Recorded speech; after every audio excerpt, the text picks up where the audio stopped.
नमस्कार। पुण्यश्लोक अहिल्याबाई शो में हमने देखा कि देवी अहिल्या मंदिर में होती है, पूजा कर रही होती है, तभी आ जाती है वहाँ पर सीताबाई जमुनाबाई के साथ में।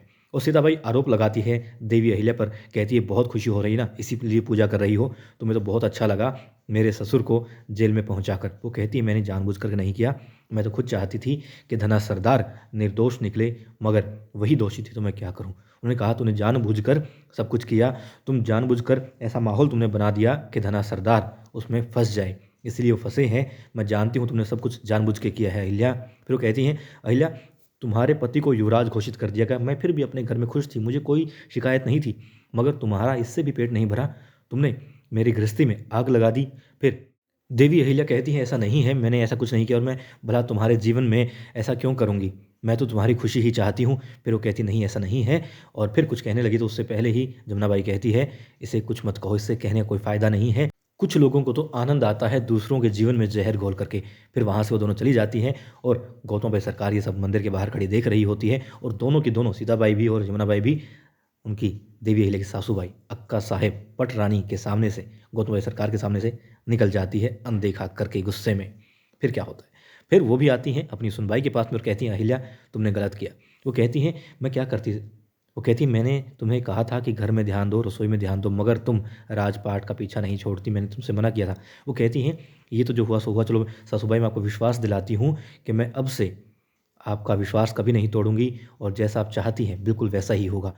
तब गौतम भाई सरकार कहती हैं तुम अब भी विश्वास शब्द इस्तेमाल कर रही हो, तुम्हें लगता है मैं तुम पर विश्वास करूंगी, अब तो तुम्हारे मुख से निकले एक एक शब्द पर मुझे अविश्वास ही है, कोई विश्वास नहीं और न ही हो सकता है। फिर वो रोने लगती है, कहती नहीं सासूबाई आपका विश्वास ही मेरे लिए सब कुछ है, ऐसा मत कहिए। और फिर क्या होता है, फिर वो वहाँ से चली जाती है देवी अहिल्या को उदास रोता हुआ छोड़ करके। और फिर रात का वक्त होता है और धना सरदार से मिलने कारागार में पहुंच जाती हैं द्वारकाबाई साहब, और बात करती हैं, कहती हैं आपने ऐसा क्यों किया, क्या कमी रह गई थी, क्या कुछ नहीं दिया आपको, इतना बड़ा पद दिया, इतनी शानो शौकत मान सम्मान सब कुछ तो दिया सूबेदार जी ने आपको, फिर आपने ऐसा क्यों किया। और हमारी जंग तो सिर्फ युवराज पद के लिए थी, उत्तराधिकारी पद के लिए थी, भला आप इतना नीचे कैसे गिर गए। तो वो कहते हैं हमें माफ़ कीजिए, गलती हो गई। वो कहती गलती, ये अपराध है धना सरदार। फिर वो कहती हैं सच सच बताइए क्या गुन्नू जी भी इसमें शामिल हैं। वो कहते नहीं, गुन्नू जी को तो पता भी नहीं था। फिर वो कहते हैं ठीक है आपने जो किया है उसकी सज़ा तो अब आपको मिलेगी।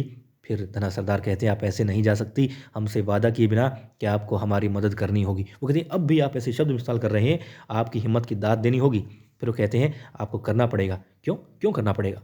धना सरदार कहते हैं क्योंकि हम गुन्नू जी के पिता हैं और गुन्नू जी आपकी बेटी के पति हैं। तो क्या लगता है गुन्नू जी जब आएंगे और पता लगेगा कि उसके पिता कारागार में हैं, सज़ा के लिए तैयार खड़े हैं, तो वो चुप रहेगा, शांत रहेगा? नहीं, वो क्या हस्ल करेगा आपकी बेटी का आप नहीं जान सकती। क्या बीतेगी फिर आपकी बेटी पर। क्यों, क्योंकि वो उसकी पत्नी है, और उसकी पत्नी के पिता ने गुन्नू जी के पिता को कारागार में डाल दिया, भला वो कैसे बर्दाश्त कर पाएगा। तब वो कहते हैं आपको करना ही पड़ेगा द्वारकाबाई साहब, क्योंकि आप बराबर की भागीदार रही हैं हर चीज़ में। वो कहती है कुछ करने से पहले हमें बता तो देते, कहते रहे कि हाँ सब पता है। कहते हैं कुछ भी हो अब बस मेरा ये काम तो करिए, मुझे सजा से बचाइए। अब देवी अहिल्या जाती है सूबेदारी के कक्ष में, सूबेदार जी दरबार के लिए तैयार हो रहे होते हैं।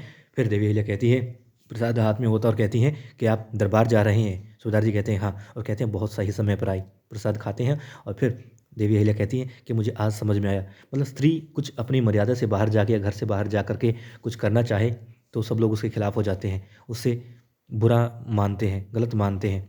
सूबेदार जी समझ जाते हैं कि असली बात क्या है, तब वो कहते हैं कोई बात नहीं, लोग तुमसे दुखी होंगे, तुमने अच्छा किया, मगर और याद रखो एक शासक जो होता है, एक राजा जो होता है या रानी होती है, कोई भी जो एक जिम्मेदार पद पर हो तो वो बाकी लोगों से अलग होता है। क्यों, फिर उसको कर्तव्य निभाने होते हैं, न कि सिर्फ रिश्ते। और राजा के लिए, शासक के लिए तो रिश्ते बाद में होते हैं, पहले कर्तव्य होता है।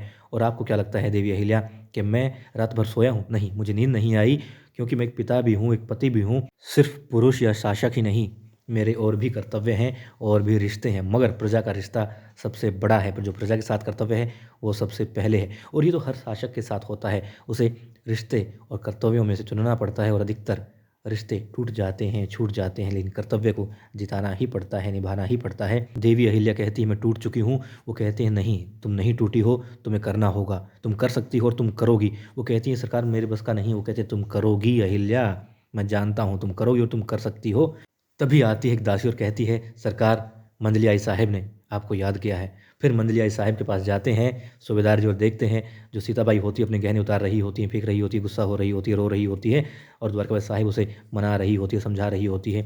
सूबेदार जी कहते हैं क्या हुआ? तो कहती हैं क्या हुआ? वो गहने क्यों उतार रही है? आप पूछते हैं क्या हुआ? सरकार आप ही ने तो किया है। इसके ससुर को जब सजा होगी तो भला ये कैसे गहने पहन सकती है? तो मातम तो मनाएगी ना बेचारी।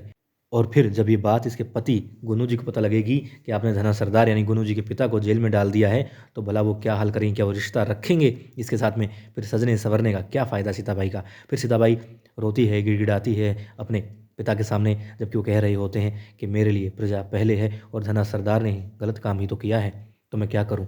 यदि वो सही होते तो ऐसा नहीं होता। सीताबाई कहती है मैं नहीं जानती, बस मुझे एक प्रजा बन के मैं आई हूँ, तो मुझे आप मेरा सुखी घर संसार दे दीजिए। मैं विनती करती हूँ, हाथ जोड़ती हूँ, भीख मांगती हूँ आपसे।